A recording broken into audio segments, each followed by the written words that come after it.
Pension. सर्वप्रथम मैं आपको बताना चाहता हूं कि आज हम जनपद सहारनपुर से मिनिस्ट्रियल कॉलोनी भी सहारनपुर से आए हैं और हम आज जैसे कि आप देख रहे हैं जंतर मंतर पर यहाँ 9 तारीख में पुरानी पेंशन बहाली हेतु हमारे कई संगठन जुड़े हुए हैं, जिनमें हमारा भी आह्वान हुआ और उनके माध्यम से प्रादेशिक बॉडी जो हमारी है प्रांतीय संगठन, उन्होंने हमारा आह्वान करा, तो सबका आह्वान करा तो हम भी आए।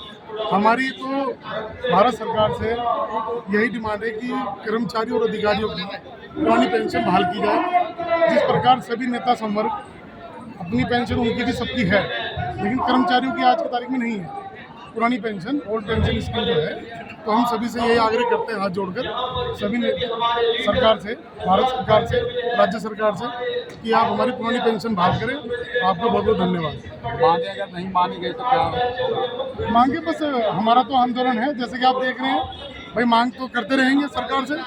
वो हमारे बड़े हैं, हम तो उनके भाई कर्मचारी भी हैं, बच्चे भी हैं, किसी भी रूप में देखना तो हमारा संरक्षण करना भी उनका अधिकार है और करना भी चाहिए, कोशिश करनी चाहिए। और उसी क्रम में हम दोबारा फिर उनसे निवेदन करेंगे कि हमें पुरानी पेंशन दी जाए। बहुत धन्यवाद जी। अगर घर के बड़े मलाई खा रहे हैं तो बच्चों को भी मलाई का थोड़ा हिस्सा मिलना चाहिए। जब हमारे देश के प्रधानमंत्री, मुख्यमंत्री, विधायक, मंत्री, MP सब पुरानी पेंशन के रूप में मलाई खा रहे हैं, तो हम छोटे कर्मचारी उनके बच्चे हैं, तो उस मलाई का थोड़ा हिस्सा हमारा भी बैठता है। तो वो अकेले मलाई ना खाएं और हमें जो है सेपरेट दूध पिला रहे हैं। जो हमारी और हमारी आने वाली पीढ़ी का भविष्य है वो अंधकार में है।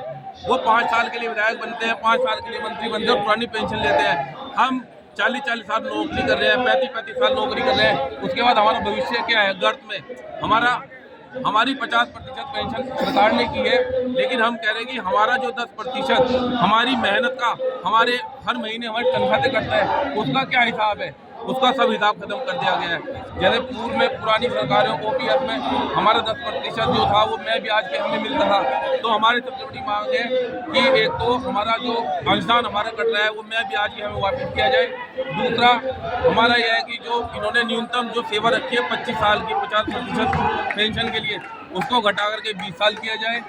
और तीसरा हमारा है कि जो इन्होंने किया है कि 60 साल की एज पर जो पेंशन दी जाएगी, वो हमारी मांग है कि जिस दिन भी किसी का रिटायरमेंट हो, चाहे 55 साल की एज में हो, 54 में हो, 58 में हो, उसी दिन से पेंशन दी जाए। मान लिया मैं 50 साल की एज में अपना वॉलंटरी रिटायरमेंट ले लेता हूँ, मुझे पेंशन 60 साल ही मिलेगी, तो 10 साल मेरे बच्चे क्या खाएंगे? मैं दवाई कहाँ से लूँगा? मैं रोटी कहाँ से खाऊंगा? तो हमारी मांग है कि हमारा जो है जीवन बचाने के लिए सरकार हमारी OPS बहाल करे। OPS को OPS ना कहे, NPS रख दे, नरेंद्र पेंशन स्कीम कर दे या कुछ भी कर दे, लेकिन हमें पुरानी पेंशन के सारे जो है प्रोविजन हमें दिए जाए। यही हमारा भविष्य बचा सकती है, नहीं तो सरकारी कर्मचारियों का भविष्य अंधकार में है।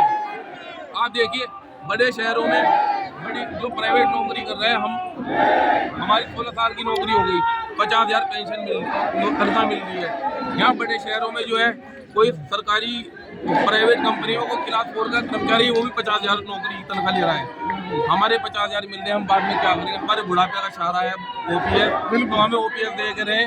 अभी 5 साल के विधायक बनेंगे OPS, हम 40 साल नौकरी करेंगे, कुछ भी नहीं, क्या मिलेगा? तुमको ना घर जाएंगे खाली। जब हमारे पास जेब में कुछ नहीं होगा, पेंशन नहीं होगा, हमारे बच्चे हमें रोटी क्यों देंगे? वो तो हमें सड़क पे धक्के खाने के लिए छोड़ देंगे। तो ये पेंशन हमारा बुढ़ापे का सहारा है। हमारा सरकार से निवेदन है कि हमारी OPS बहाल करे, यूं की तो करे, यही हमारा निवेदन है।